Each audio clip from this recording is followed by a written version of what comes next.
കേരളത്തിലെ പ്രധാനപ്പെട്ട ജില്ലകളിൽ LDF എത്രയാണ് പ്രതീക്ഷ വെക്കുന്നത്, UDF എന്താണ് പ്രതീക്ഷ, എവിടേക്കാണ് LDFും UDFും സാധ്യത കാണുന്നത്, അതോടൊപ്പം തന്നെ NDA എവിടേക്കാണ് സാധ്യത കാണുന്നത്, അങ്ങനെ വിശദമായി തന്നെ മണ്ഡലങ്ങൾ ഓരോന്നായിട്ട് എടുത്ത് പരിശോധിക്കുകയാണ്. ഇന്ന് കേരളത്തിലെ ഏറ്റവും പ്രധാനപ്പെട്ട ജില്ലകളിലൊന്നായ തൃശ്ശൂരാണ് പരിശോധിക്കുന്നത്. തൃശ്ശൂരിൽ 13 നിയമസഭാ മണ്ഡലങ്ങളുള്ള കേരളത്തിന്റെ ഭരണത്തെ പോലും നിശ്ചയിക്കാൻ കഴിയുന്ന ഇടതുമുന്നണിയെ സംബന്ധിച്ച് കേരളത്തിൽ ഏറ്റവും കരുത്തുറ്റ ജില്ല എന്നൊക്കെ ഇപ്പോഴും പ്രതീക്ഷിക്കുന്ന, അല്ലെങ്കിൽ വലിയ ഭൂരിപക്ഷം ഇപ്പോഴും കിട്ടും എന്ന് പ്രതീക്ഷിക്കുന്ന UDFിനെ സംബന്ധിച്ച് ആ മട്ടിൽ വലിയ പ്രതീക്ഷയില്ലാത്ത ഒരു ജില്ല കൂടിയാണ് തൃശ്ശൂർ. തൃശ്ശൂരിൽ ഇക്കുറി എങ്ങനെയായിരിക്കും ഓരോ മണ്ഡലങ്ങളിലെയും ചാൻസ് എന്ന് നമ്മൾ വിശദമായി തന്നെ പരിശോധിക്കുകയാണ്. എനിക്കൊപ്പം TG സജിത്ത് കൂടി ചേരുന്നുണ്ട്. സജിത്ത്, വടക്കുന്നും യഥാർത്ഥത്തിൽ എനിക്ക് തോന്നുന്നു VD സതീശൻ പറഞ്ഞാണെങ്കിൽ എറണാകുളം വരുമ്പോൾ ഞങ്ങൾ ഭൂരിപക്ഷത്തിലെത്തും എന്ന് പറയുന്നു. CPM പറയുന്നത് അങ്ങനെയാണ്, ഞങ്ങൾ എറണാകുളത്ത് എത്തുമ്പോൾ തന്നെ ഭൂരിപക്ഷത്തിലേക്ക് എത്തും. ഈ തൃശ്ശൂർ ഏതെങ്കിലും തരത്തിൽ ഒരു മാറ്റം ഉണ്ടാവാൻ എങ്ങനെയാണ് ഇരു മുന്നണിയിലും കാണുന്നത്? കിരൺ പറഞ്ഞ ഒരു അഭിപ്രായത്തോട് പൂർണ്ണമായി യോജിക്കുകയാണ്. കാരണം തൃശ്ശൂരിൽ സംസ്ഥാനത്തിൻ്റെ മറ്റെല്ലാ ജില്ലകളിലും കൃത്യമായ അവകാശവാദം UDFിന് വെക്കാനുള്ളപ്പോൾ തൃശ്ശൂരിൽ അത്ര കണ്ട അവകാശവാദം UDF മുന്നോട്ട് വെക്കുന്നില്ല എന്നതാണ് തെരഞ്ഞെടുപ്പ് ഇതുവരെയുള്ള ചിത്രം. ഒരു കാര്യം വ്യക്തമാണ്, തൃശ്ശൂർ ഇടതുമുന്നണിക്ക് കാര്യമായ നഷ്ടം ഉണ്ടായേക്കില്ല എന്ന് ഇടതുമുന്നണിയും, എന്നാൽ UDFും ഞങ്ങൾക്ക് കാര്യമായ നേട്ടം ഉണ്ടാവാൻ ഇടമില്ലാത്ത ജില്ലയെന്ന് കരുതുന്നു. പക്ഷേ മെച്ചപ്പെട്ട പ്രകടനം ഉണ്ടാവുന്നുണ്ട്. 13 മണ്ഡലങ്ങളിലുള്ള ജില്ലയിൽ ഒരിടത്ത് മാത്രം UDFിന്റെ പ്രാതിനിധ്യം ഇത്തവണ അവർ മെച്ചപ്പെടുത്തും, അങ്ങനെ തന്നെ പ്രതീക്ഷിക്കുന്നുണ്ട്. ശരി, നമുക്ക് അതിനു മുമ്പ് ആദ്യം തൃശ്ശൂരിന്റെ ഒരു ഡാറ്റ എങ്ങനെയൊക്കെയാണ് എന്ന് കൂടി പരിശോധിക്കാം. ആകെയുള്ളത് 13 സീറ്റുകളാണ് നിലവിലുള്ളത്. നേരത്തെ 14 സീറ്റുകളായിരുന്നു മണ്ഡല പുനർനിശ്ചയത്തിന് മുമ്പ്. ഇപ്പോൾ 13. ചേലക്കര, കുന്നംകുളം, ഗുരുവായൂർ, മണലൂർ, വടക്കാഞ്ചേരി, ഒല്ലൂർ, തൃശ്ശൂർ, നാട്ടിക, കയ്പമംഗലം, ഇരിങ്ങാലക്കുട, പുതുക്കാട്, ചാലക്കുടി, കൊടുങ്ങല്ലൂർ, ഇതാണ് 13 ജില്ലകളുള്ളത്. ഇനി നമുക്ക് തൃശ്ശൂരിന്റെ പഴയകാല ചിത്രം കൂടി നമുക്ക് പരിശോധിക്കാം. 2001 മുതൽ 2021 വരെയുള്ള ചിത്രമാണ്. 2001-ൽ LDFിന് 2 സീറ്റ് മാത്രമാണ്. അന്ന് 99+1 100 സീറ്റോടുകൂടി UDF സർക്കാർ അധികാരത്തിൽ വന്ന സമയമാണ്. അന്ന് ഈ 14 സീറ്റായിരുന്നു ഉണ്ടായിരുന്നത്. 12 സീറ്റുകൾ UDFിനായിരുന്നു. ചേലക്കരയും ചേർപ്പും 2 സീറ്റുകൾ മാത്രമാണ് അന്ന് LDFിന് ലഭിച്ചത്. എന്നാൽ അതിനുശേഷമുള്ള ഒരു മുന്നേറ്റം എന്ന് പറയുന്നത് LDFിന് മുന്നേറ്റമാണ്. കഴിഞ്ഞ 4 തെരഞ്ഞെടുപ്പുകളിലും 2006-ൽ ഇടതുമുന്നണി ഭരണം വരുമ്പോൾ 11-3 എന്ന നിലയിലേക്ക് എത്തുന്നു. തൃശ്ശൂർ, നാട്ടിക, ഇരിങ്ങാലക്കുട അങ്ങനെ 3 സീറ്റുകൾ മാത്രമാണ് UDFിന് ലഭിച്ചത്.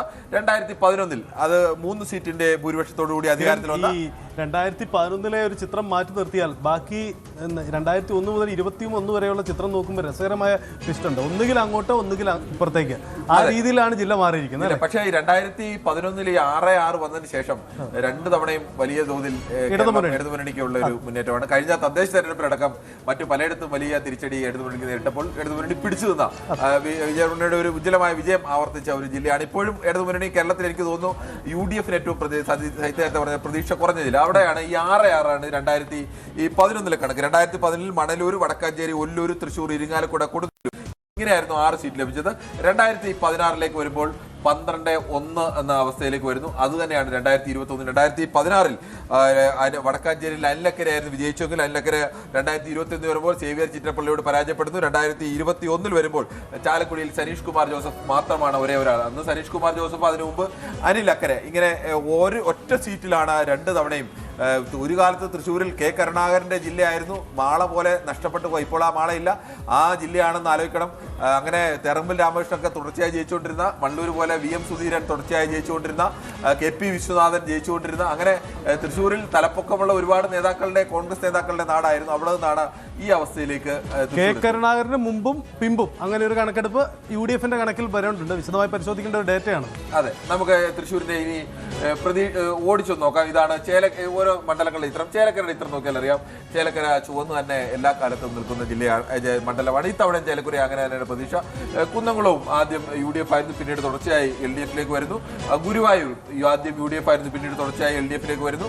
അതോടൊപ്പം തന്നെ മണലൂർ, അവിടെ UDF ആയിരുന്നു, LDF വന്നു, വീണ്ടും UDF വന്നു, വീണ്ടും LDFിന്റെ ആധിപത്യം തന്നെയാണ്. ഈ വടക്കാഞ്ചേരി 2016-ലെ വടക്കാഞ്ചേരി അനിലക്കരയുടെ ഒറ്റ ഒരു സീറ്റിൽ മാത്രമാണ് വടക്കാഞ്ചേരി. അന്ന് ഈ റോയിൽ ഈ ഒരു നീല മാത്രമാണുള്ളത്. അവിടെ വീണ്ടും LDF സേവിയർ ചിറ്റപ്പള്ളി വരുന്നു. ഒല്ലൂരിൽ കഴിഞ്ഞ 2 തവണയും LDF തന്നെ വരുന്നു. തൃശ്ശൂരിന്റെ ചിത്രം നോക്കിയാലും UDF തേറമ്പിൽ രാമകൃഷ്ണനൊക്കെ ജയിച്ചിരുന്ന സ്ഥലമാണ് തൃശ്ശൂർ. അവിടെ നിന്ന് കഴിഞ്ഞ 2 തവണയും LDF പിടിച്ചെടുക്കുന്നു. നാട്ടികയുടെ ചിത്രവും അത് തന്നെയാണ്. UDFന്റെ കോട്ടയായിരുന്നു. അവിടെ നിന്ന് നാട്ടിക LDFിലേക്ക് വരുന്നു. കയ്പമംഗലം നേരത്തെ ഉണ്ടായിരുന്നില്ല, പുതിയ മണ്ഡലമാണ്. 2011 മണ്ഡല പുനർനിർണയ ശേഷം അവിടെ വന്ന കാലം മുതൽ LDF തന്നെയാണ് ജയിക്കുന്നത്. ഇരിങ്ങാലക്കുടയിൽ UDFന്റെ മണ്ഡലമായിരുന്നു. അവിടെയും LDF പിടിച്ചെടുക്കുന്നു. പുതുക്കാട് പുതുതായി വന്നതാണ്. പുതുക്കാട് വന്ന ശേഷം 3, പുതുക്കാടും കയ്പമംഗലം വന്ന ശേഷം 3 LDFന് തന്നെയാണ്. അതിനുശേഷമുള്ള അടുത്ത ഇതിലേക്ക് കടന്നു കഴിഞ്ഞാൽ ഇതാണ് ചാലക്കുടി. UDFന്റെ സ്ഥലമായിരുന്നു. അവിടെ കഴിഞ്ഞ പ്രാവശ്യം സനീഷ് കുമാർ ജോസഫാണ് UDFന് തിരിച്ച് പിടിക്കുന്നത്. അത് ഇടയ്ക്ക് LDFന് വരുന്നു. കൊടുങ്ങല്ലൂരിന്റെ അവസ്ഥയും LDFും UDFും മാറി വരുന്നു. ചേർപ്പും മാളയും കൊടകരയുമാണ് മാറിപ്പോയ 3 മണ്ഡലങ്ങൾ. ഇനി നമുക്ക് പ്രതീക്ഷകളിലേക്ക് നോക്കാം. ഇതാണ് തൃശ്ശൂരിൽ LDFന്റെ പ്രതീക്ഷ. 12-1 കഴിഞ്ഞ തവണയെങ്കിൽ ഇത്തവണ 9 സീറ്റുകൾ ഉറപ്പായും കിട്ടുമെന്ന് CPIM കണക്കൂട്ടുന്നു. 2 സീറ്റുകൾ അവർ സാധ്യത കാണുന്നു. അങ്ങനെയാണെങ്കിൽ 9+2 11 സീറ്റുകൾ അവർ നിലനിർത്തും എന്നുള്ള തരത്തിൽ 13-ൽ 12 സീറ്റുകൾ, ഒരു 11 സീറ്റുകൾ, 2 സീറ്റുകൾ മാത്രമാണ് അവർക്ക് ഏതെങ്കിലും തരത്തിൽ ആശങ്കയുള്ളത്. അല്ലെങ്കിൽ കടുത്ത ഒരു പോരാട്ടത്തിൽ മാത്രം ലഭിക്കും. അത് ഒന്നാമതായി കാണുന്നത് ചേലക്കരയാണ്, കുന്നംകുളമാണ്, ഗുരുവായൂർ, വടക്കാഞ്ചേരി, ഒല്ലൂർ, നാട്ടിക, കയ്പമംഗലം, പുതുക്കാട്, കൊടുങ്ങല്ലൂർ, മണലൂർ, ഇരിങ്ങാലക്കുടി. നമുക്ക് വേഗത്തിൽ UDFന്റെ പ്രതീക്ഷ കൂടി നോക്കാം. UDF ഉറപ്പ് പറയുന്നത് 3 മണ്ഡലങ്ങൾ മാത്രമാണ്. മണലൂരും ചാലക്കുടിയും തൃശ്ശൂരും 3 മണ്ഡലങ്ങൾ ഉറപ്പ് പറയുന്നു.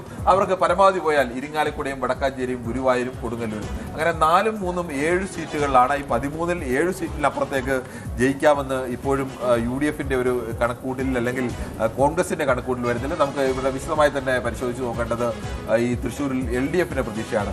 സൈത്തെ, അപ്പോൾ തുടക്കത്തിൽ പറഞ്ഞതുപോലെ തന്നെ തൃശ്ശൂരിൽ എങ്ങനെയൊക്കെ തിരിച്ചടി നേരിട്ടാലും LDFന്റെ കണക്കിൽ 9-ൽ താഴില്ല. 13-9 എന്ന് പറയുന്നത് വലിയ സംഖ്യയാണ്. അത് ഏകദേശം നമുക്ക് വിശ്വസിക്കാവുന്ന അല്ലെങ്കിൽ ലോജിക്കലായ ഒരു കണക്കാണ്. തീർച്ചയായിട്ടും. അതായത് അവിടെ ആ ലോജിക്ക് യഥാർത്ഥത്തിൽ LDFന്റെ ആ അവകാശവാദം UDF ഏറെക്കുറെ അംഗീകരിച്ചു എന്നതാണ്. അത് ലോജിക്കലാണ് എന്ന് നമുക്കും അംഗീകരിക്കേണ്ടി വരിക എന്ന് തോന്നുന്നു. കാരണം തൃശ്ശൂർ ജില്ലയുടെ പൊതുചിത്രം അതാണ്. അതായത് നമ്മളിപ്പോൾ UDFന് ഈ നിയമസഭയിൽ വലിയ നേട്ടമുണ്ടാക്കുമെന്ന അവകാശവാദത്തിൻ്റെ ആദ്യത്തെ പോയിന്റ് തദ്ദേശ തെരഞ്ഞെടുപ്പിൽ നേട്ടമുണ്ടാക്കി UDF എന്ന കണക്കാണ്.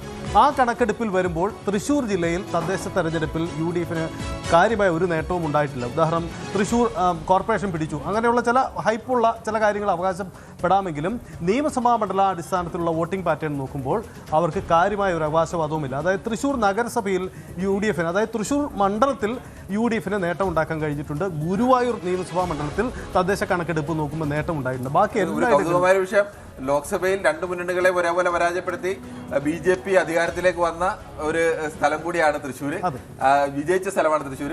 പക്ഷെ അവിടെ BJPക്ക് അങ്ങനെ കാര്യമായി പിന്നീട് എനിക്ക് തോന്നുന്നു തദ്ദേശ തെരഞ്ഞെടുപ്പിലോ അല്ലെങ്കിൽ ഈ നിയമസഭാ തെരഞ്ഞെടുപ്പിലോ BJPക്ക് അങ്ങനെ കാര്യമായ അവകാശവാദങ്ങൾ തൃശ്ശൂരിൽ ഇപ്പോഴും ഇല്ല എന്ന യാഥാർത്ഥ്യം കൂടി. അതാണ് കറക്റ്റ്. കാരണം BJPയുടെ കണക്കെടുപ്പിൽ എപ്പോഴും ലോക്സഭയിലെ കണക്കാണ് അവർ ഉദാഹരിക്കാൻ ശ്രമിക്കുന്നത്. പക്ഷേ അതിനുശേഷം നടന്ന തദ്ദേശ തെരഞ്ഞെടുപ്പിൽ BJP ചിത്രത്തിൽ ഉണ്ടായിരുന്നില്ല പലയിടങ്ങളിലും. അതാണ് സാഹചര്യം. അതുകൊണ്ട് BJPയുടെ കണക്ക് എത്ര കണ്ട് ശരിയാകുമെന്നത് തെളിയിക്കപ്പെടേണ്ടതുണ്ട്. എന്തായാലും അവകാശവാദത്തിൽ UDFന്റെ അവകാശവാദത്തിൽ കഴമുണ്ട്. കാരണം അവർക്ക് നഗരസഭയിലൊക്കെ നേട്ടമുണ്ടാക്കാൻ കഴിഞ്ഞിട്ടുണ്ട്. ഇപ്പോൾ നമുക്ക് തൃശ്ശൂർ നിയമസഭാ മണ്ഡലത്തിന്റെ കണക്കെടുപ്പ് വരുമ്പോൾ നമുക്ക് അതിലേക്ക് വരാം. മുമ്പ് നമുക്ക് UDFന്റെ കണക്കൂടി നോക്കാം. UDF ഇപ്പോഴും ഈ 13-ൽ പ്രതീക്ഷിക്കുന്നത് മണലൂരും ചാലക്കുടിയും തൃശ്ശൂരും ഉറപ്പായും ജയിക്കുമെന്ന് അവർ കണക്കൂടുന്നതിൽ യാതൊരു സംശയമില്ല എന്ന് തന്നെയാണ്. അത് നമുക്ക് നേരത്തെ ഈ മണ്ണൂർ, ചാലക്കുടി, തൃശ്ശൂരിനകത്ത് നോക്കി കഴിഞ്ഞാൽ ഈ മണലൂർ യഥാർത്ഥത്തിൽ നിൽക്കുന്നത് സാധ്യതയ്ക്കകത്ത് മാത്രമാണ് LDF നിൽക്കുന്നത്. അപ്പോൾ മറ്റ് 2 മണ്ഡലങ്ങൾ, ഈ 2 മണ്ഡലങ്ങളെ സംബന്ധിച്ചിടത്തോളം ചാലക്കുടി ആയാലും തൃശ്ശൂരായാലും അത് LDFും കാണുന്നില്ല. അപ്പോൾ നമുക്ക് ആ 2 മണ്ഡലങ്ങൾ UDFന്റേത് എന്നുള്ള കണക്കൂട്ടിൽ 2 മുന്നണിയുടെയും കണക്കൂട്ടിൽ നിൽക്കാം. മണ്ണൂരിനെ സംബന്ധിച്ച് ഒരു പോരാട്ടം 2 കൂട്ടരും ഒരുപോലെ കാണുന്നുണ്ട്. അവർ സാധ്യത കാണുന്നത് ഇരിങ്ങാലക്കുട, വടക്കാഞ്ചേരി, ഗുരുവായൂർ, കൊടുങ്ങല്ലൂർ. യഥാർത്ഥത്തിൽ തൃശ്ശൂരിൽ എറണാകുളത്തൊക്കെ വലിയ വിജയം അവകാശപ്പെടുന്നു. തൊട്ടപ്പുറത്ത് കിടക്കുന്ന മലപ്പുറവും പാലക്കാടും ഒക്കെ വലിയ UDF മുന്നേറ്റം അവർ അവകാശപ്പെടുമ്പോൾ ഈ തൃശ്ശൂർ ഇപ്പോഴും UDFന് ഒരു ബാലികേറാമലയായി നിൽക്കുകയാണ്. അതാണ് നമ്മൾ മുമ്പേ പറഞ്ഞത്. അതായത് കെ കരുണാകരൻ്റെ കാലത്ത്, അതായത് ഒരുപക്ഷെ കേരളത്തിൻ്റെ നിയമസഭാ ചരിത്രം പരിശോധിക്കുമ്പോൾ തൃശ്ശൂർ ജില്ലയിലെ നിയമസഭാ മണ്ഡലങ്ങളിലെല്ലാം വലിയ കോൺഗ്രസ് ആധിപത്യം ഉണ്ടായിരുന്നു എന്നതാണ് ചിത്രം. പക്ഷേ അത് കഴിഞ്ഞ് 2001 മുതലോ അല്ലെങ്കിൽ 2011 മുതലുള്ള തെരഞ്ഞെടുപ്പ് മുതലോ അത് പൂർണ്ണമായും ഒരു ഇടതുപക്ഷ കേന്ദ്രീകൃതമായ മണ്ഡലമായി. മണ്ഡല പുനർനിർണയം ഒരു പ്രധാനപ്പെട്ട ഘടകമായിരുന്നു. അതിനുമപ്പുറം കെ കരുണാകരൻ കോൺഗ്രസ് വിട്ട ആ പൊളിറ്റിക്സ് വലിയ രീതിയിൽ പ്രതിഫലനം ഉണ്ടാക്കിയ ജില്ലയായി തൃശ്ശൂർ മാറി എന്നതാണ്. കാരണം കെ കരുണാകരൻ്റെ ഏറ്റവും ശക്ത കേന്ദ്രമായിരുന്നു അത്.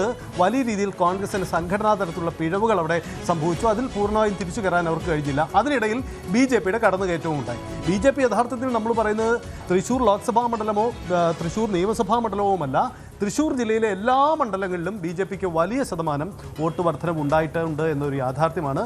അത് ഈ നിയമസഭാ തെരഞ്ഞെടുപ്പുകളിലൊക്കെ പ്രകടമായിട്ടുമുണ്ട്. കൂടുതൽ വാർത്തകൾക്ക് News 18 Keralam YouTube channel subscribe ചെയ്യുക.